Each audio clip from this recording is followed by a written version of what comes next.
Hello and welcome back, everyone. I am your educator Swamya. So, I welcome you all back once again to Learn with SK. So, today we'll be starting off with a new chapter, which is your chapter number 4, New Centers of Power, जिसका पहले name था Alternative Centers of Power. अब इसका new name हो गया है New Centers of Power. तो ये जो पर्टिकुलर चैप्टर है आपके टर्म 2 का, आज ही मैं आपको वन शॉट सेशन में कराने वाली हूँ.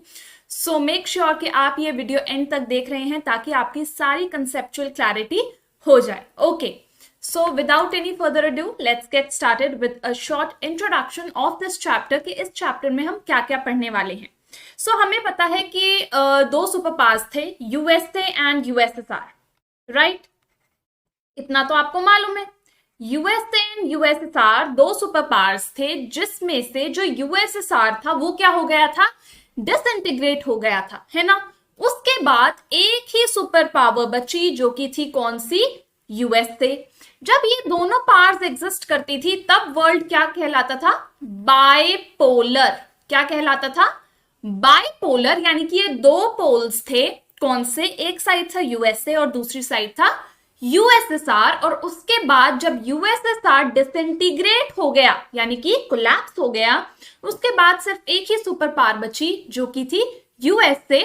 अब क्या हुआ, जब बाइपोलर स्ट्रक्चर एंड हुआ, ठीक है, after the end of this bipolar structure in world politics, कब हुआ था ये, 1990s में. तो एक बात तो पूरे वर्ल्ड को क्लियर हो गई थी कि अब यूएस से रूल करने वाला है, यानी कि अब वर्ल्ड क्या हो गया था, यूनिपोलर. बाइपोलर से क्या हो गया था वर्ल्ड, यूनिपोलर. यानी कि एक सिंगल पावर बची थी यूएसए.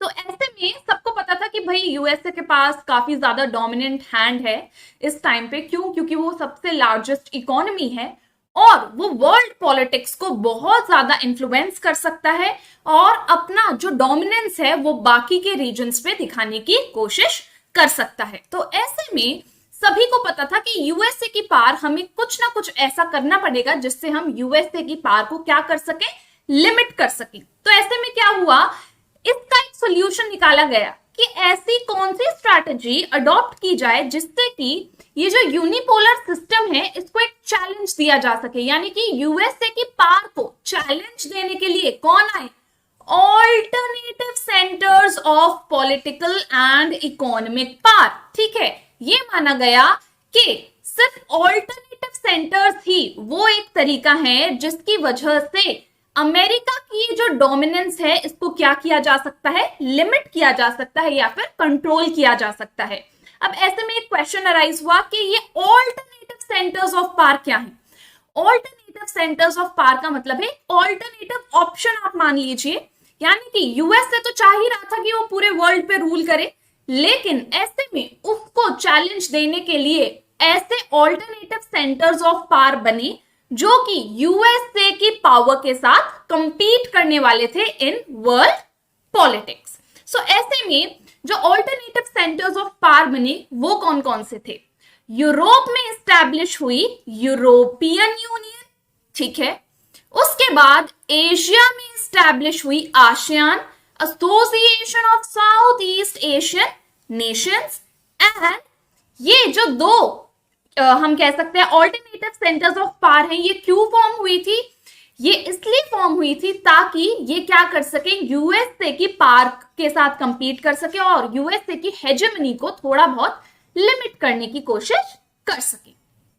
ओके, मूविंग फॉरवर्ड, तो ये जो ईयू है, यूरोपियन यूनियन, और आसियान है, ये दोनों ही ऐसे ऑल्टरनेटिव सेंटर्स ऑफ पावर हैं या फिर ऐसे इंस्टीट्यूशंस हैं जो कि किस पे बेस्ड है, पीस पे बेस्ड है. यानी कि ये चाहते हैं कि इस सोसाइटी में पीस बनी रहे, ह्यूमैनिटी बनी रहे, इक्वालिटी बनी रहे और रीजनल ऑर्डर. यानी कि ये चाहते हैं कि ईयू और आसियान दोनों ही चाहते हैं कि इसमें जितने भी नेशंस आते हैं, बेसिकली ईयू में जितने भी नेशंस आते हैं और आसियान में जितने भी नेशंस आते हैं, वो सभी नेशंस चाहते हैं कि हम आपस में कोऑपरेट करें, एक दूसरे की मदद करें और एक दूसरे की इकोनॉमिक बिल्डिंग में हेल्प करें. So both EU and ASEAN have developed alternative institutions and conventions that build a more peaceful and cooperative regional order. ये क्या है, ये इनका मोटो है. क्या है इनका मोटो, कि एक कोऑपरेटिव रीजनल ऑर्डर को एस्टैब्लिश करें, यानी कि जितने भी नेशन मेंबर्स इसमें आते हैं वो एक दूसरे के साथ क्या करेंगे, कोऑपरेट करेंगे and have transform the countries in the region into prosperous economies, और एक दूसरे की हेल्प करेंगे ताकि वो और ज्यादा ग्रो कर सके इन terms of their economy. I hope इतना क्लियर है। इतने में कोई कंफ्यूजन है तो आप मेरे से कमेंट के थ्रू पूछ सकते हैं। अब बात आई कि भाई यूरोप का क्या होगा, ठीक है। क्यों ऐसी बात इसलिए आई क्योंकि भाई यूएसएसआर तो डिसइंटीग्रेट हो गया है ना। उसके अलावा जो यूरोप था उसके रिलेशंस कुछ खास अच्छे नहीं थे बाकी नेशंस के साथ, और यूरोप ये बात जानता था कि अगर उसको अपनी इकोनॉमी को एक्सेलरेट करना है तो उसको सबकी मदद लेनी पड़ेगी, ठीक है। तो ऐसे में सबसे पहला क्वेश्चन यूरोप के सामने क्या अराइज हुआ, that should Europe be allowed to revert to its old rivalries. एक ऑप्शन तो यूरोप के पास ये था कि जो उसने अपनी दुश्मनी बनाई थी जब वो कोल्ड वॉर था उस टाइम पे वो कंटिन्यू रखे, या फिर वो एक नए सिरे से शुरुआत करके सबसे फ्रेंडशिप बढ़ाने की कोशिश करे। अब ऐसे में इन दो ऑप्शंस के जो यूरोप के सामने थे इसमें से उसने क्या चूज किया। The Second World War shattered many of the assumptions and structures on which the European states had based their relations. अब क्या हुआ, जब सेकेंड वर्ल्ड वॉर हुई उसके बाद जो यूरोप का पूरा स्ट्रक्चर था वो कोलैप्स हो गया था। अब ऐसे में यूरोप को बहुत ज्यादा एड थी, जरूरत थी किसकी, एड की। एड यानी कि हेल्प की। Aid in terms of what, aid in terms of finance. उसको बहुत ज्यादा फाइनेंशियल हेल्प की जरूरत थी। तो ऐसे में यूरोप ने सोचा कि यार मेरे पास ऐसा इस टाइम पे कोई नहीं है जो मेरे को फाइनेंशियली हेल्प कर सके। सो अब यूरोप के सामने ये क्वेश्चन अराइज हुआ कि वो कैसे अपनी जो भी राइवलरीज उसकी हैं उनको एक फ्रेंडशिप के वे में कन्वर्ट करे और कैसे अपनी इकोनॉमी को दोबारा एक्सेलरेट करे और किससे वो ये फाइनेंशियल एड मांगे। चलिए आगे बढ़ते हैं। अब बात करेंगे कि यूरोप की ऐसी हालत हुई कैसे। पहली बात तो उसको किसी की हेल्प लेने की जरूरत पड़ी ही क्यों। सो 1945 में जो यूरोपियन स्टेट्स थी वो सब ने रियलाइज किया कि यार हमारी जो इकोनॉमी है बहुत ज्यादा खराब हो चुकी है 1945 के बाद, है ना। यानी कि वर्ल्ड वॉर की वजह से हमारी इकोनॉमी तो बिल्कुल डाउनग्रेड हो गई है, जिसकी वजह से जो यूरोप था वो बहुत ज्यादा आई वुड से उसकी इकोनॉमी डिस्ट्रॉय हो चुकी थी।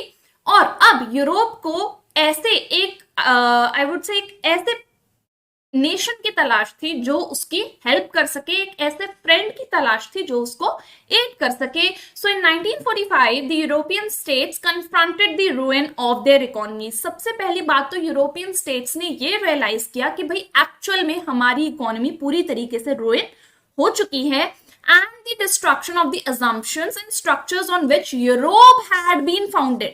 सेकेंड चीज उन्होंने क्या रियलाइज करी कि जिस बेसिस पे या जिन ग्राउंड्स पे यूरोप की इकोनॉमी अब तक चल रही थी अब वो बेसिस ही नहीं बचे। यानी कि जिस बेस पे यूरोप की इकोनॉमी को पूरा फॉर्म किया गया था वो तो बेसिस ही खत्म हो गया, तो भाई यूरोप की इकोनॉमी ही कहां से बचेगी, है ना। सो अब उनको एक ऐसा मैकेनिज्म ढूंढना था जिससे वापस से वो अपनी इकोनॉमी को रिस्टोर कर सके।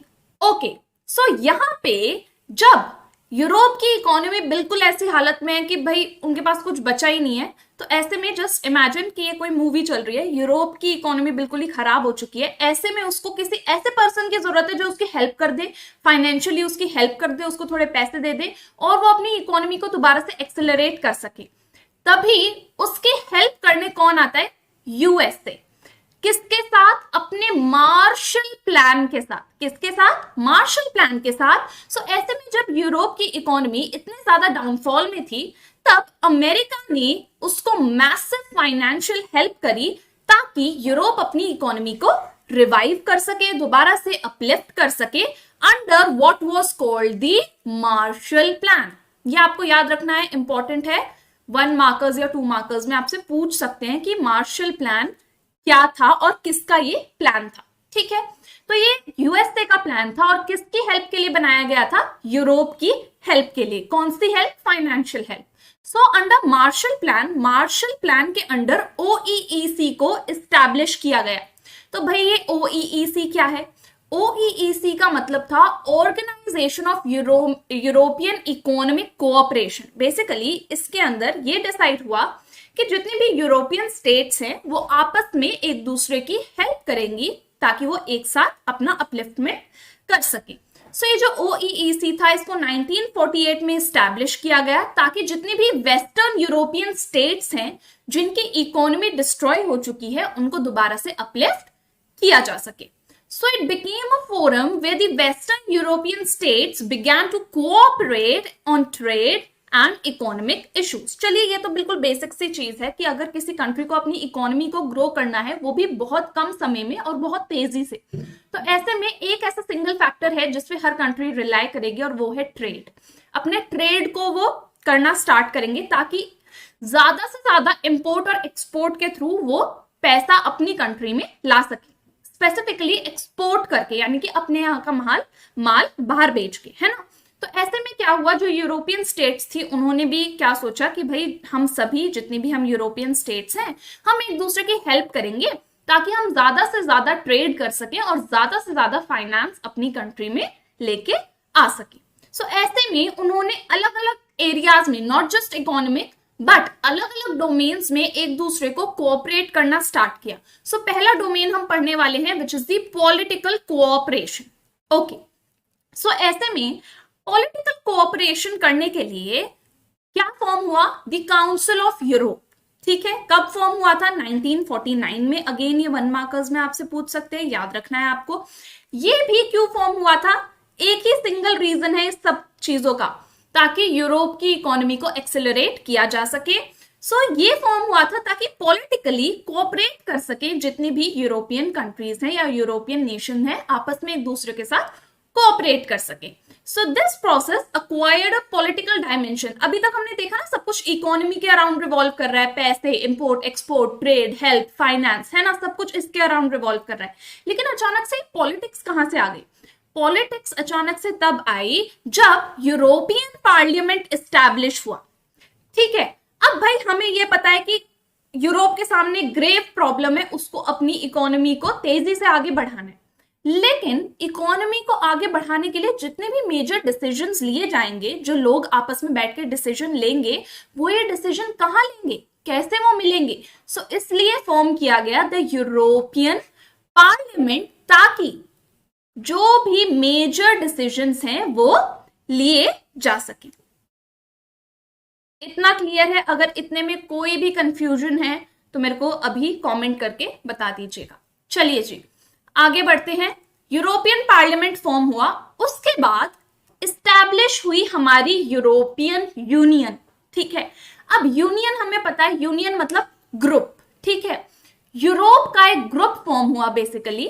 तो ये यूरोप का ग्रुप क्यों फॉर्म हुआ, तो जब सोवियत ब्लॉक यानी कि यूएसएसआर कोलैप्स हो गया तो हमें पता है कि यूरोप की इकोनॉमी बहुत ज्यादा खराब हो गई थी, है ना। तो ऐसे में यूरोपियन यूनियन को एस्टैब्लिश किया गया 1992 में। क्यों किया गया वो देखते हैं, मोटिव क्या था इसे एस्टैब्लिश करने का।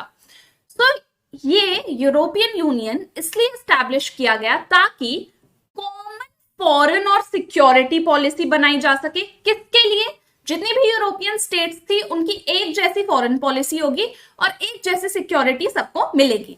अब ये क्यों जरूरी था, क्योंकि भाई देखो जितने भी यूरोपियन स्टेट्स हैं जब तक वो आपस में एक दूसरे की हेल्प नहीं करेंगी तब तक कोई भी ग्रो नहीं कर सकता। सिक्योरिटी की क्यों जरूरत थी, जब तक वो आपस में एक दूसरे का ध्यान नहीं रखेंगी तब तक कोई भी आके उन पर अटैक कर सकता है और सभी का लॉस होगा, right. Next is the cooperation on justice, यानी कि जितने भी रूल्स एंड रेगुलेशंस बनाए जाएंगे वो सब आपस में मिलके बनाएंगी स्टेट्स। और होम अफेयर्स में, होम अफेयर्स मतलब जो उनके इंटरनल अफेयर्स होंगे उनको वो मिलके डील करेंगी। Apart from that very important, वो अपनी एक सिंगल करेंसी फॉर्म करेंगी, यानी कि जितनी भी यूरोपियन यूनियन स्टेट्स थी सबकी एक ही करेंसी होने वाली थी।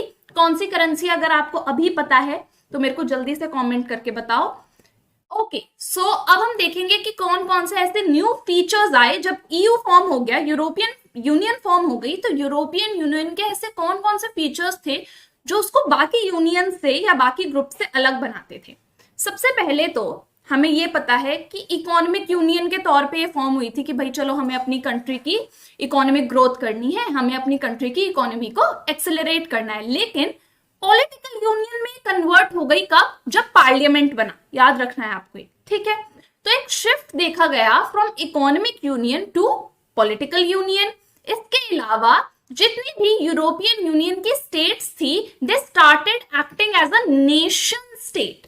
नेशन स्टेट किसको कहते हैं? नेशन स्टेट बेसिकली वो स्टेट होती है जो कि अपने स्टेट के लोगों का ख्याल रखती है, उनको हेल्थ और मेडिकल फैसिलिटीज प्रोवाइड करती है, उनको पॉवर्टी से बाहर निकालने की कोशिश करती है। तो ये सब यूरोप में बहुत ज्यादा नीडेड था, इसलिए इन्होंने सोचा कि हम एक नेशन स्टेट में कन्वर्ट हो जाएंगे।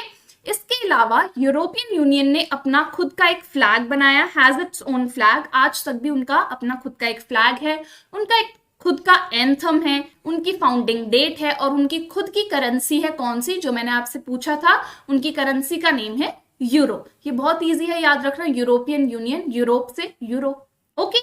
उसके अलावा यूरोपियन यूनियन आज के टाइम में इतनी ज्यादा स्ट्रॉन्ग, आई वुड से, एक ब्लॉक है कि वो इकोनॉमिकली भी सेल्फ सफिशिएंट है, पॉलिटिकली भी सेल्फ रिलायंट है और उसके डिप्लोमेटिक रिलेशंस भी बहुत अच्छे हैं। डिप्लोमेटिक रिलेशंस क्या होते हैं कि जो ईयू है, यूरोपियन यूनियन, वो आज के टाइम में इतनी पावरफुल है कि वो अपने डिसीजन से इजीली पूरे वर्ल्ड के डिसीजंस को मोल्ड करने की पावर रखती है। एंड उसका मिलिट्री इन्फ्लुएंस भी है, यानी कि मिलिट्रीली भी जितनी भी ईयू की स्टेट्स हैं वो काफी स्ट्रॉन्ग हैं।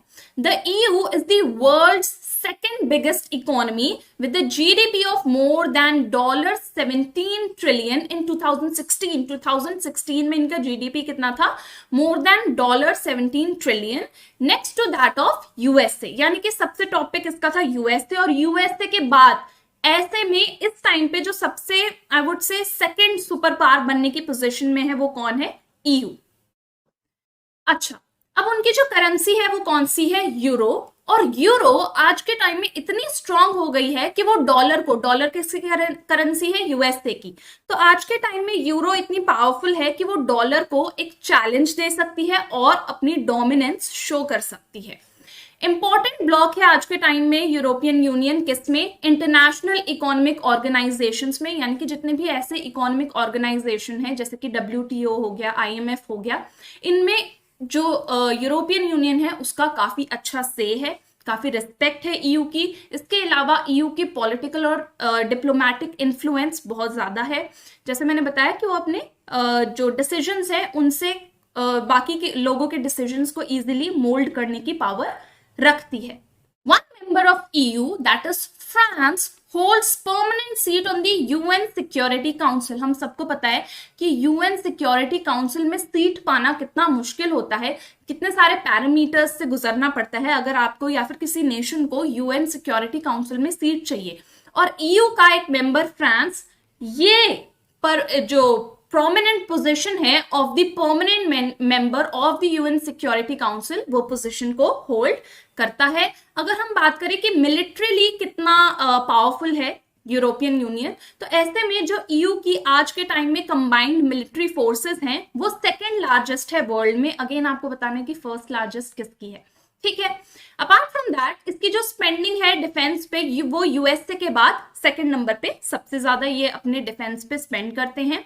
अपार्ट फ्रॉम दैट, जो दो मेंबर हैं यूएसए के, जो दो मेंबर स्टेट हैं यूएसए की, वो है फ्रांस और ब्रिटेन, वो न्यूक्लियर आर्सेनल्स होल्ड करती हैं, यानी कि अप्रोक्सीमेटली 550 न्यूक्लियर वॉरहेड्स उनके पास हैं, यानी कि न्यूक्लियर पावर भी है ईयू के पास। World second most important source of space and communications technology. अब ये बात भी आपको पता है कि कोई कंट्री सिर्फ अपनी इकोनॉमी से ही स्ट्रांग नहीं होती, बल्कि जो उनकी साइंटिफिक टेक्नोलॉजी है वो भी बहुत मैटर करती है ना। तो आज के टाइम में जो यूरोप की साइंटिफिक टेक्नोलॉजी है, कम्युनिकेशन टेक्नोलॉजी है, वो वर्ल्ड में सेकेंड लार्जेस्ट मानी जाती है। मूविंग फॉरवर्ड, अब बात करेंगे एक्सपेंशन ऑफ ईयू, यानी कि ईयू इतनी इजीली इतने ज्यादा एरियाज में कैसे स्प्रेड हो गया। तो जो यूरोपियन यूनियन है उसने कॉन्स्टेंटली ट्राई किया कि वो अपने डोमेन को ज्यादा से ज्यादा एक्सपैंड करे, ठीक है। इसके अलावा उसने न्यू मेंबर्स को अपने फोल्ड में शामिल किया, ठीक है। इसके अलावा उसने एक बहुत अच्छी स्ट्रैटेजी को यूज किया। वो क्या कि जब सोवियत ब्लॉक यूएसएसआर डिसइंटीग्रेट हो गया तो हमें पता है कि जितनी भी यूएसएसआर के अंडर जो स्टेट्स आती थी वो सब इधर उधर बिखर गई, है ना। तो ऐसे में उसने इस गोल्डन अपॉर्चुनिटी का फायदा उठाया और जितनी भी ऐसी स्टेट्स थी जो इधर उधर बिखर गई थी उनको अपने साथ उसने शामिल किया ताकि वो इन सब की मदद से सुपर पावर बनने के लेवल तक जा सके। So that was all about EU. अब हम स्टार्ट करेंगे हमारा next topic which is ASEAN. Okay, so ASEAN के फुल फॉर्म है association of south east Asian Nations. Name से ही क्लियर है कि एक एसोसिएशन है, यानी कि एक ग्रुप है किसका, सभी साउथ ईस्ट एशियन नेशंस का एक ग्रुप है। तो ग्रुप के मेंबर्स क्या करते हैं, एक दूसरे को सपोर्ट करते हैं, सोशली भी, पॉलिटिकली भी, इकोनॉमिकली भी और डिप्लोमेटिकली भी, राइट। सो अब क्या हुआ, आसियान की स्टोरी अब हम देखेंगे कि ये कैसे एक ग्रुप में कन्वर्ट हुआ। तो सेकेंड वर्ल्ड वॉर के दौरान क्या हुआ और उससे पहले ये जितने भी एशिया वाला जो रीजन था, ठीक है, ये बहुत ज्यादा इकोनॉमिकली वीक हो चुका था क्योंकि वर्ल्ड वॉर के रेपरकशंस की वजह से। So this region of Asia suffered the economic and political consequences of repeated colonialism. इसके अलावा बार बार ये इस एरिया के जितने भी इस पर्टिकुलर एरिया के जितने भी नेशंस थे वो रिपीटेड कॉलोनियलिज्म का शिकार हुए हैं। जैसे कि इंडिया कॉलोनाइज हुआ था, ब्रिटिशर्स ने हमें अपनी कॉलोनी बनाया था, ऐसे ही यहाँ के एरियाज को भी बार बार कॉलोनी बनाया गया था। और आप सभी को पता है कि जब हम कॉलोनी बन जाते हैं तो हमारी इकोनॉमिक डाउनफॉल बहुत तेजी से होता है, राइट। तो जिसकी वजह से यहाँ की इकोनॉमी कुछ खास अच्छी नहीं थी। इसके अलावा जब वर्ल्ड वॉर खत्म हुई तब इसने सोचा कि भाई हमारे सामने ये प्रॉब्लम है और अब हमें कुछ ना कुछ तो करना पड़ेगा ताकि हम नेशन बिल्डिंग की टुवर्ड्स बढ़ सकें। The ravages of poverty and economic backwardness, यानी कि इसको ये तो पता था आसियान के जितने भी मेंबर स्टेट्स थी कि भाई हम बहुत गरीबी में जी रहे हैं, ठीक है, बहुत ज्यादा पॉवर्टी है और हम बहुत बैकवर्ड हैं इस टाइम पे, ठीक है।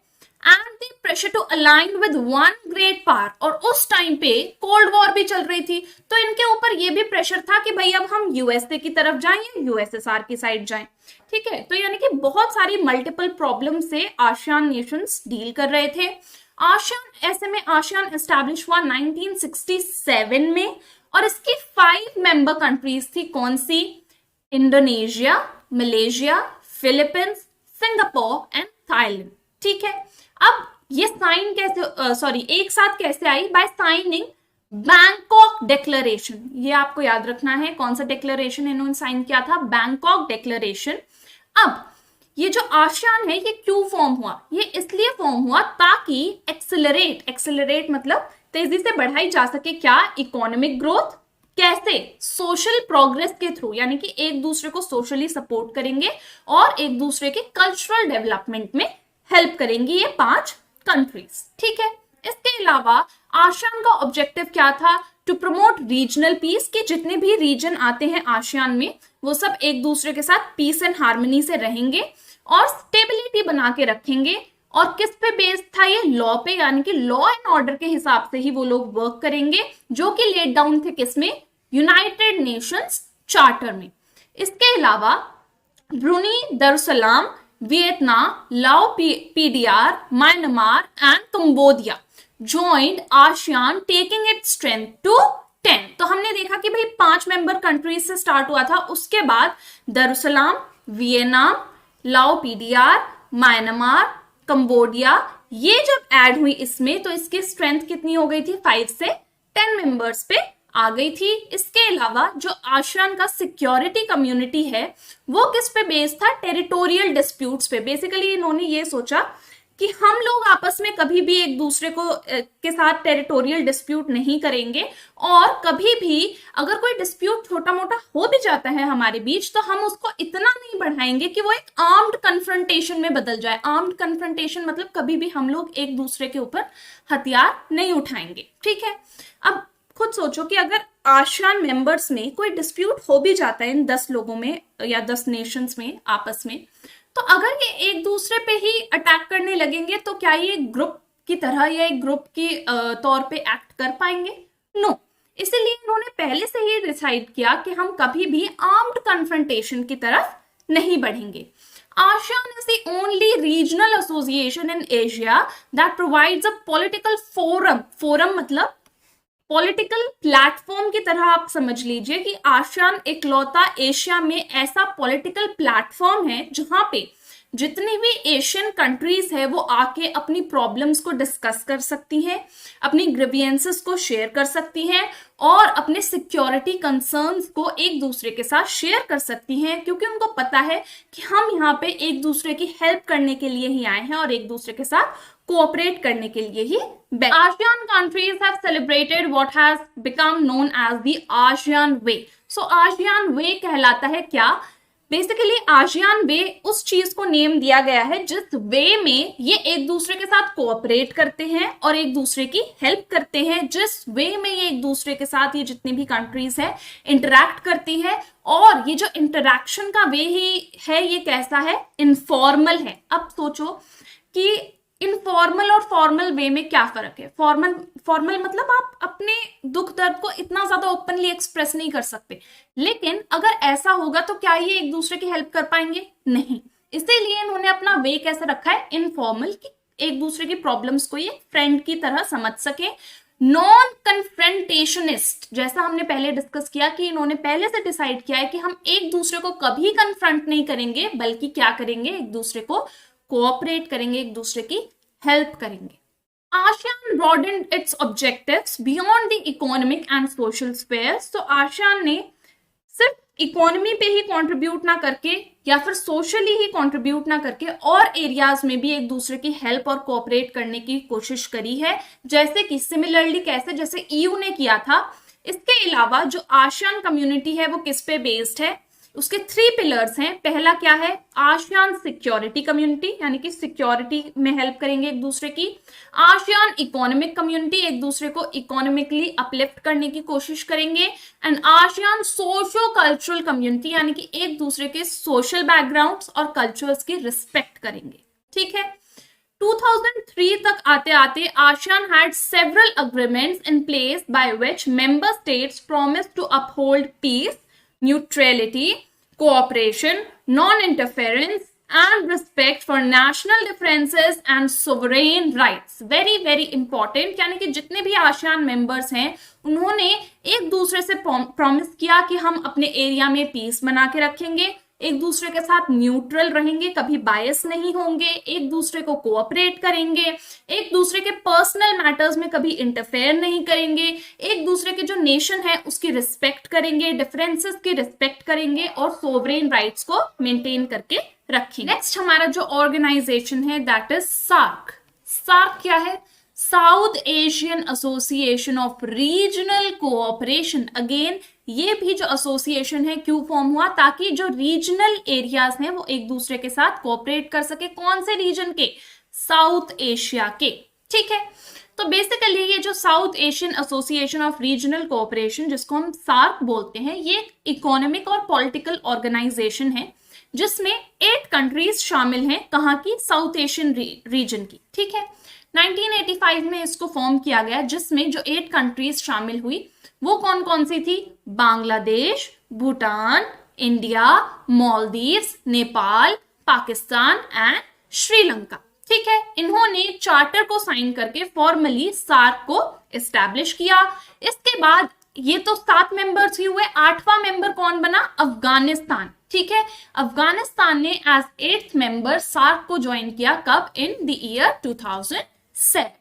अब सार्क किन ऑब्जेक्टिव्स पे बेस्ड है?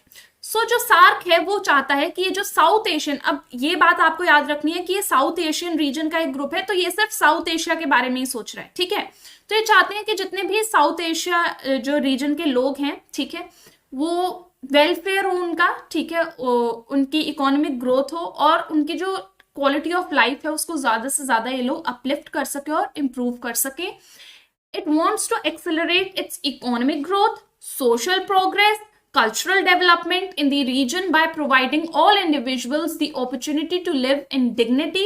ये चाहते हैं कि इस एरिया के सभी लोग रिस्पेक्टफुली जिएं, डिग्निटी के साथ रहें and realise their full potential. और इस पर्टिकुलर एरिया के जितने भी जो स्टेट्स हैं वो अपनी फुल पोटेंशियल में वर्क करें। अपार्ट फ्रॉम दैट ये चाहते हैं कि जितने भी एरियाज हैं वो सेल्फ रिलायंट बने, यानी कि अपने पैरों पे खड़े रहें और किसी की हेल्प ना उन्हें लेनी पड़े, ताकि जो साउथ एशियन नेशंस हैं वो स्ट्रांग बने और आपस में इसलिए एक दूसरे को कोऑपरेट करते हैं।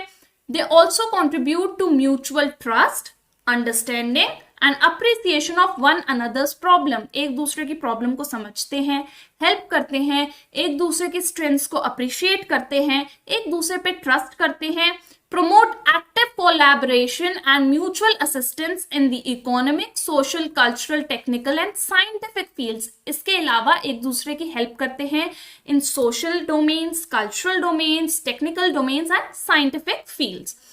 They also strengthen cooperation with other developing countries. ऐसा ही नहीं है कि सिर्फ अपने अपने में रहते हैं, इनका ये भी मोटिव है कि ये बाकी की डेवलपिंग कंट्रीज के साथ भी अपने रिलेशंस को और ज्यादा स्ट्रॉन्ग करें। स्ट्रेंथन कोऑपरेशन अमंग देमसेल्व्स, अपने बीच में भी कोऑपरेशन बढ़ाएं, ठीक है। In international forms on matters of common interest, ऐसे जितनी भी प्रॉब्लम्स हैं जो कि कॉमन इंटरेस्ट की हैं, जिनसे सभी फेस कर रहे हैं, जैसे कि कोविड सिचुएशन हो गई, तो ऐसे में जैसे ये इस टाइप की जो प्रॉब्लम्स हैं, तो ये नेशंस चाहते हैं कि एक दूसरे की हेल्प करें, ठीक है, एक दूसरे की मदद करें इन इंटरनेशनल प्रॉब्लम्स को फेस करने में या ओवरकम करने में। Cooperate with international and regional organization with similar aims and purposes। इसके अलावा इनका ये भी मानना है कि ऐसी और भी जो ऑर्गेनाइजेशंस फॉर्म हुई हैं एक दूसरे की कोऑपरेशन करने के लिए, ये उनसे भी आइडियाज ले और उनके साथ भी अपने लिंक्स को ज्वाइन करने की कोशिश करें। नेक्स्ट जो हमारा टॉपिक है वो है ब्रिक्स। ब्रिक्स एक एक्रोनिम है, यानी कि एक शॉर्ट फॉर्म है किसकी? For the nation Brazil, Russia, India, China and South Africa. Okay, so Goldman सैक्स, जो एक इकोनॉमिस्ट, जिम ओनील, इन्होंने ये टर्म कॉइन करी थी ब्रिक, ठीक है। तो इसमें ये ब्रिक थी पहले, यानी कि ब्राजील, रशिया, इंडिया, चाइना और हाँ बस चाइना थे और साउथ अफ्रीका नहीं था, ठीक है। साउथ अफ्रीका उस टाइम पे इसमें एडेड नहीं था और 2001 में ब्रिक नेशंस आए थे, क्लेमिंग दैट बाय 2050 जब ब्रिक नेशन फॉर्म हुए या फिर ये ब्रिक ऑर्गेनाइजेशन फॉर्म हुआ, तो इन्होंने क्या दावा किया कि ईयर 2050 आते आते ये जो 4 ब्रिक इकोनॉमीज हैं ये डोमिनेट करेंगी किसे? ग्लोबल इकोनॉमी को बाय 2050। साउथ अफ्रीका बाद में इनका मेंबर बना, कौन से ईयर में? 2010 में। Brazil, Russia, India, China and South Africa ranked among the world's fastest growing emerging market economies for years। यानी कि जितने भी नेशंस हैं इनको ये माना गया कि ये बहुत तेजी से बढ़ने वाली इकोनॉमीज हैं और आने वाले वर्ल्ड में आने वाले टाइम में जितने भी नेशंस हैं इनकी इकोनॉमी बहुत तेजी से बढ़ने वाली है। Thanks to low labour cost. ऐसा क्यों है कि इनके इकोनॉमी को ऐसा माना जाता है कि ये बहुत तेजी से ग्रो करेंगे? क्योंकि इन नेशंस में जो लेबर की कॉस्ट है बहुत कम है।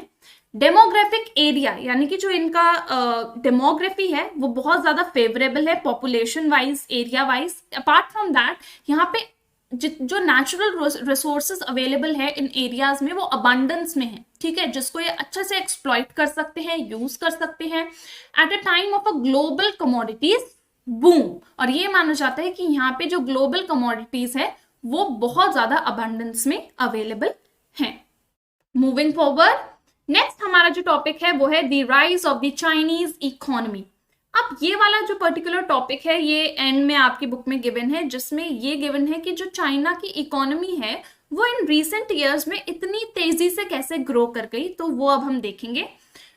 तो ऐसे में जो तीसरा आज के टाइम में हम जिसको कह सकते हैं कि major alternative centre of power की तरह इमर्ज होके आ रहा है, वो क्या है? हमारा नेबर चाइना, ठीक है।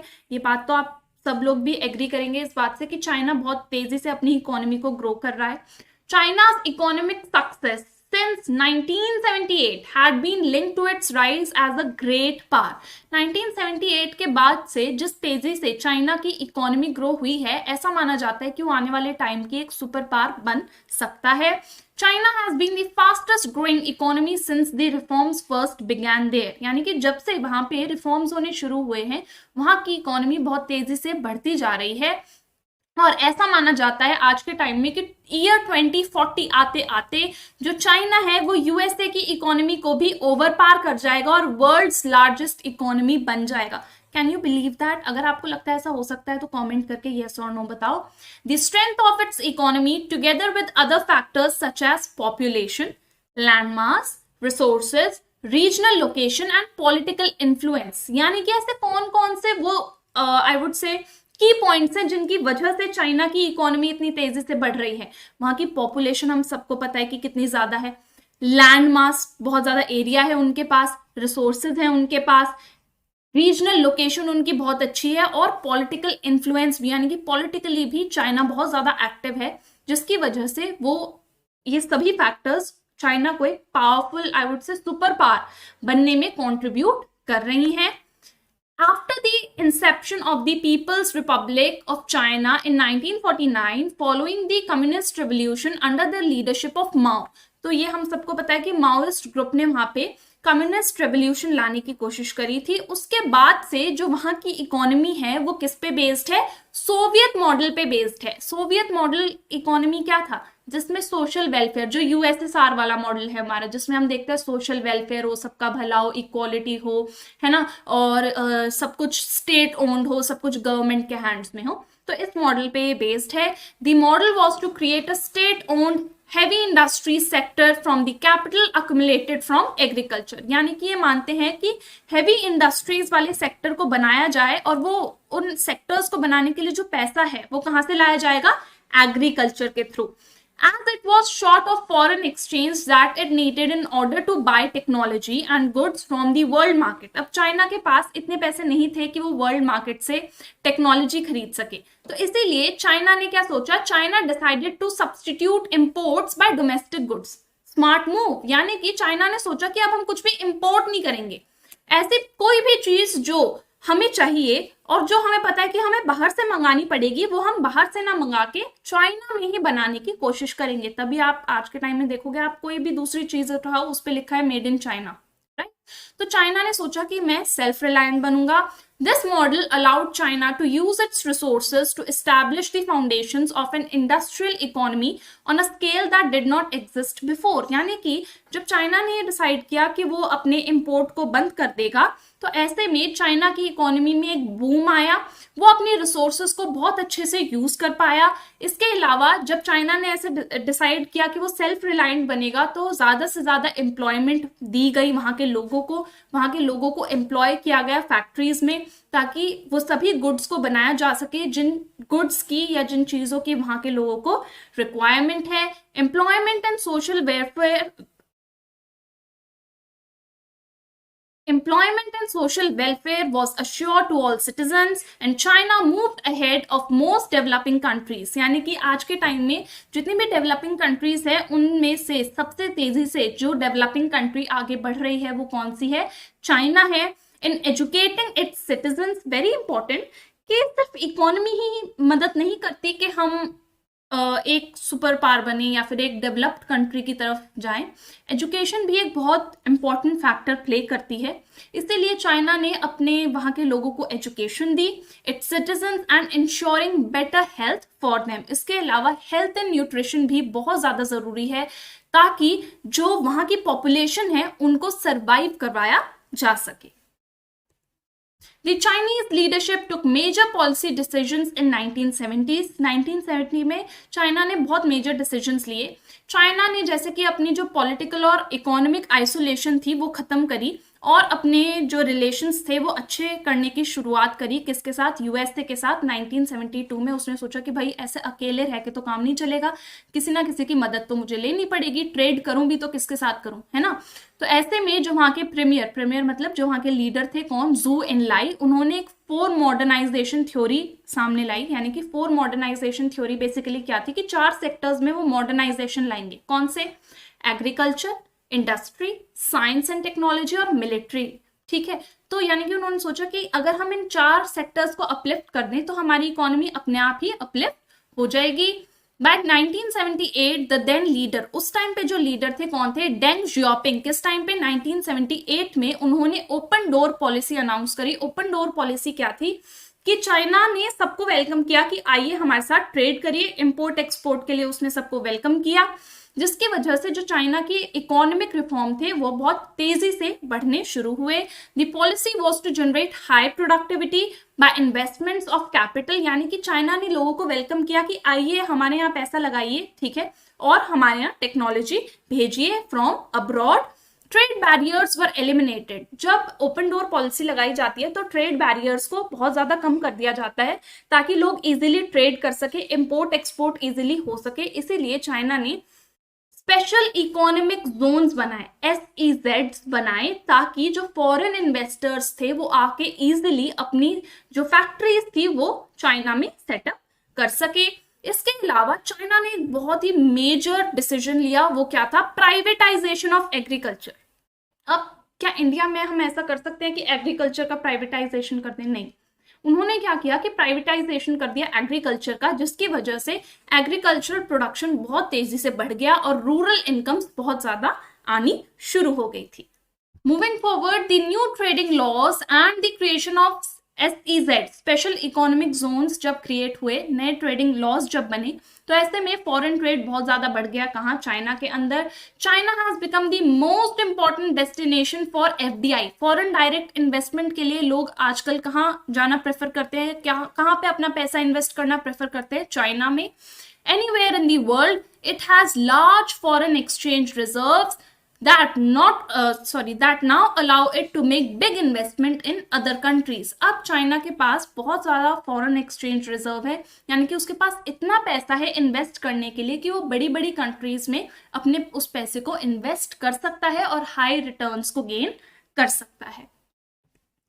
अब हम बात करेंगे हमारा next topic which is Indo China relations. So India and China were great powers in Asia before the advent of Western imperialism, यानी कि वेस्टर्न इंपेरियलिज्म के आने से पहले इंडिया और चाइना बहुत ग्रेट पावर होती थी। लेकिन उस टाइम पे ऐसा नहीं था कि जो इंडिया और चाइना थे उनके जो रीजन्स थे वो ओवरलैप करते थे, ऐसा तो था नहीं कि कोई किसी तरीके का बॉर्डर डिस्प्यूट था। Thus there was limited political and cultural interaction between the two, यानी कि हमारे बीच में और चाइना के बीच में इतनी ज्यादा इंटरेक्शन होती ही नहीं थी। The result was that neither country was very familiar with the other, जब इंटरेक्शन ही नहीं होती थी तो एक दूसरे के बारे में पता ही नहीं था, ठीक है। In the 20th century when both nations confronted each other, अचानक से हमारी जो इंटरेक्शन हुई वो कब हुई? 20th century में कन्फ्रंटेशन हुई दोनों के बीच में। कब? जब दे had some difficulty evolving a foreign policy to deal with each other, यानी कि अब दोनों को समझ नहीं आ रहा था कि एक दूसरे के साथ कैसे डील करें, ऐसी कौन सी फॉरेन पॉलिसी अडॉप्ट करें कि रिलेशंस भी स्ट्रेन ना हो और एक दूसरे का काम भी निकल जाए। After India regained it's independence from Britain, जब हमें हमारी इंडिपेंडेंस मिली ब्रिटिशर्स से, उस टाइम पे China expelled the foreign powers. There was hope that both would come together to shape the future of developing world. तो जब हमें इंडिपेंडेंस मिल गई थी उस टाइम पे सब यही होप कर रहे थे कि अब इंडिया अपने रिलेशंस अच्छे करेगा, है ना, इंडिया अपने रिलेशंस बढ़ाएगा। तो ऐसे में सबको ये उम्मीद थी कि भाई चाइना से हमारे रिलेशंस अच्छे होंगे, हम कुछ ना कुछ फर्स्ट स्टेप उठाएंगे, चाइना से बात करेंगे। फॉर अ ब्रीफ वाइल, कुछ टाइम के लिए तो ये जो स्लोगन था हिंदी चीनी भाई भाई वॉज वेरी पॉपुलर, बहुत ज्यादा पॉपुलर हुआ ये particular slogan. Apart from that however, लेकिन क्या हुआ, एक मिलिट्री कॉन्फ्लिक्ट हो गया इंडिया और चाइना के बीच में, जिसकी वजह से ये जो होप थी ये खत्म हो गई। इंडिपेंडेंस के बाद दोनों ही स्टेट्स, ठीक है, हमारा और चाइना का क्या हो गया, एक डिस्प्यूट हो गया। किसके ऊपर? चाइनीज ने, यानी कि जब चाइना ने हमारा जो तिब्बत वाला एरिया था उस पर कब्जा किया, कौन से ईयर में? 1950 में। और जो फाइनल सेटलमेंट होने वाला था तीनों इंडियन बॉर्डर का, वो नहीं हो पाया। China and India were involve in a border conflict, और ये बॉर्डर कॉन्फ्लिक्ट चलता रहा 1962 तक। और ऐसे ही हम अरुणाचल प्रदेश और अक्साई चिन वाला जो ग्लेशियर है उसके ऊपर लड़ते रहे, लद्दाख वाला जो हमारा डिस्प्यूट था वो ऐसे ही चलता रहा। इसके अलावा जो डिप्लोमेटिक रिलेशंस की अगर हम बात करें वो भी खराब हो गए 1976 में। डिप्लोमेटिक रिलेशंस क्या होते हैं कि भाई इतने तो रिलेशन हो कि एक दूसरे से बात कर सकें, वो भी खत्म हो गए। कब? 1976 में। Thereafter relations between the two countries began to improve slowly. तब जाके दोनों ने सोचा कि यार कुछ तो करना पड़ेगा कि कम से कम बात तो कर सके। उसके बाद से दोनों ने अपने रिलेशंस को इम्प्रूव करने की कोशिश करी। A series of talks to resolve the border issue were also initiated in 1981। 1981 में बॉर्डर इशू को रिजॉल्व करने की जो शुरुआत थी वो हुई। Since the end of the Cold War, there have been significant changes in India-China relations. जब से कोल्ड वॉर खत्म हुई है तब से उनके और हमारे रिलेशंस में काफी बदलाव आया है। Their relations now have a strategic as well as economic dimension, यानी कि इंडिया और चाइना के अब स्ट्रैटेजिक रिलेशंस भी है कि भाई वो स्ट्रैटेजीज भी फॉर्म करते हैं अलग अलग चीजों को लेके, और इकोनॉमिकली भी एक दूसरे को अपलिफ्ट करने में मदद कर रहे हैं। एट ग्लोबल लेवल, अगर ग्लोबल लेवल पे देखें यानी कि वर्ल्ड के सामने हमारे कैसे रिलेशन है, India and China have adopted similar policies in international economic institution like WTO. WTO से डील करने की हम दोनों की ही स्ट्रैटेजी बिल्कुल सेम है। राजीव गांधी ने जब विजिट किया था चाइना में दिसंबर 1988 में, तब भी एक होप थी कि हाँ इंडो चाइना रिलेशंस और ज्यादा स्ट्रांग होंगे। उस टाइम पे उन्होंने अग्रीमेंट साइन किए थे कल्चरल एक्सचेंजेस को लेके, कोऑपरेशन को लेके, साइंस एंड टेक्नोलॉजी को लेके। इसके अलावा open 4 border post for trade, यानी कि 4 बॉर्डर पोस्ट को खोला गया था ताकि इंडिया और चाइना के बीच में ट्रेड इजीली किया जा सके। Increasing transportation and communication links, common economic interest and global concerns should help establish a more positive and sound relationship between the two most populous countries of the world। यानी कि अब ये माना जाता है कि जो हमारे कम्युनिकेशन लिंक है, हमारे जो कॉमन इकोनॉमिक इंटरेस्ट है, ये जो ग्लोबल कंसर्न्स जो दोनों को ही फेस करने पड़ रहे हैं, शायद ये वो रीजंस बन सके ताकि इंडिया और चाइना और ज्यादा क्लोज आ सकें और एक दूसरे के साथ कोऑपरेट कर सकें। So with this we come to an end of this session। आप मेरे को बताइए कि आपको कोई भी कंफ्यूजन लगा इस चैप्टर में तो आप मेरे को कमेंट करके जरूर बताइएगा। I shall see you in the next class. Till then, take care. Bye bye.